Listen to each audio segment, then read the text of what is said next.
வணக்கம். நெருப்பு தமிழன்.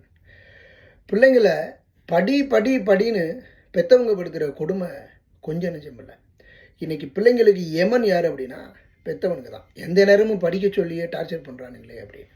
வைபவ் வம்சி அப்படின்னு ஒருத்தன் விளையாட்டில் எதையும் சாதிக்க முடியும், வயசு தடை இல்லை. முதல் மேட்ச்சில் வர்றான், முதல் பந்தில் 6 அடிக்கிறான். அவன் ஒரு பெரிய இன்டர்நேஷ்னல் பிளேயர், பவுலரு. நீ எல்லாம் ஒரு ஆளாக எனக்குன்னு 6 அடிக்கிறாரு.